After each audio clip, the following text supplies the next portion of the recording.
Before we get started with this video, I just have to say, you're welcome. Welcome to the Smallscape. I can say you're welcome because the tip that I am going to share with you blew my mind. And it's not my tip. I learned it from somebody who's now my best friend. I call him my best friend because it was such a great tip. This I received, it was probably like last month, and I've been waiting to do this video, and I literally couldn't wait to share this. His name is Scott. Scott, if you're watching, salute you, hats off, all that. This literally blew my mind, and I couldn't wait to share it with you. Okay, this was at the Green Water Swap, and it was just kind of like matter of fact. I think he was just sharing this, and I was like, wait, what? Okay, so this video is kind of like a two-part. Not only is it, and I'm actually not quite sure at this point what I'm going to call it, because it's, first of all, how to keep a dirted tank. If you want to try a dirted tank, but you don't want the mess, like me, I move plants around all the time. You can't really do that with a dirted tank because you're going to be pulling up soil. That would be a hot mess. I move my plants, I tweak my tanks, it's not going to happen. But you know what? You can actually use this tip and you won't have a mess in your tank. And then the other part of this video is, well, maybe you want to try it, but you're like me and you're chicken. Or because and if you're brand new to planting aquatic plants, welcome. There's a few different ways you can do it. You can do sand or gravel, but you have to add root tabs. So you have to give nutrients into the substrate for your plants, or you can use an aqua soil like Eco Complete, or you can use soil like potting soil from the garden center. And then you cap it with sand. So if you are stuck in one type of planting like me, I do sand primarily completely. You know, I use sand with root tabs. That's really just my go-to.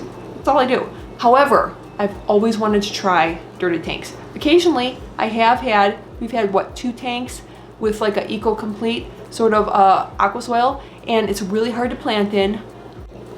Little hint, I'm gonna share a really awesome planting hack next week. I'm just saying. But I've always wanted to try a dirted tank, but I mess with my tanks and it's just not an option. So without further ado, what is this amazing tip? Are you ready?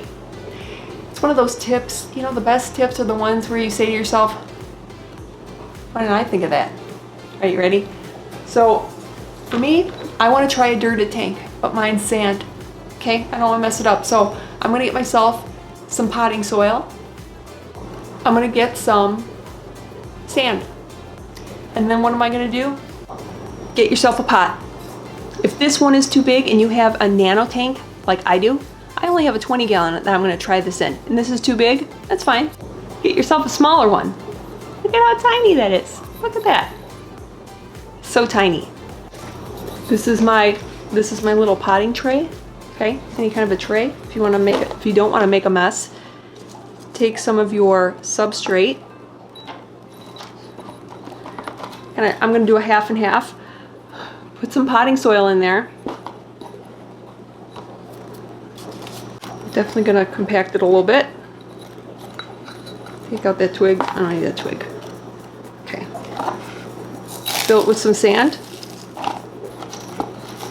There you go. Look at that. You have a little mini dirted tank area.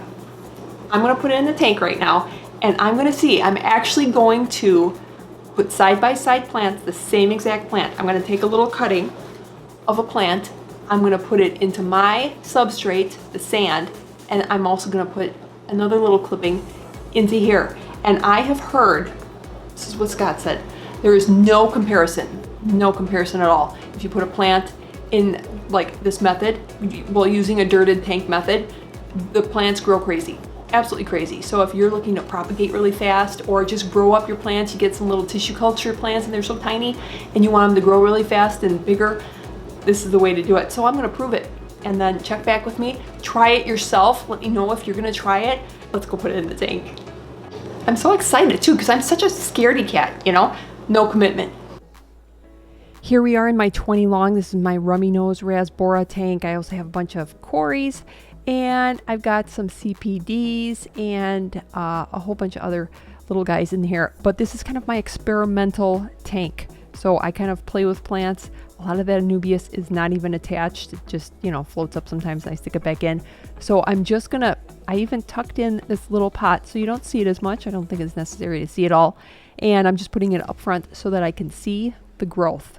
Now, looking back at this was really kind of dumb. I do put 2 pieces of the Rotala.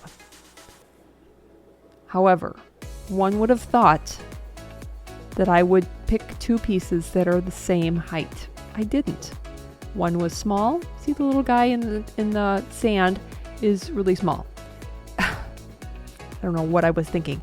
And then the one in the little pot is, of course, much taller. So we're going to have to see the amount of growth on each one and compare that. So, but the pot is sitting up higher anyway, so it'd be hard to gauge. But don't worry, I will do an accurate representation of the growth. And even when I was kind of making sure that this was fully planted in there, no substrate came out. So that was good. And we'll just see. Of course, you can do this, you can get the substrate and the sand wet beforehand and then place it in the tank, but I put it in very, very carefully. These plants here on the side with Bacopa, that's kind of your little sneak peek for next week. It's your teaser. I'm going to be having a really, really cool planting hack next week. So hopefully you enjoyed that tip. I think it's amazing. I'm going to be using it in many different tanks. And you don't even have to see the pot if you don't want. Just bury it down deeper. You don't even have to look at it. Put it in the back of your tank. Whatever. You can see the pot. You don't have to see the pot. Whatever. But terracotta is great because that's what a lot of people use. Actually, people will plant in little terracotta pots or the little caves, little pleco caves. It's made of terracotta. It's perfectly aquarium safe. Hope you like this tip. And remember, come back next week because I've got another amazing planting hack for you. See you then.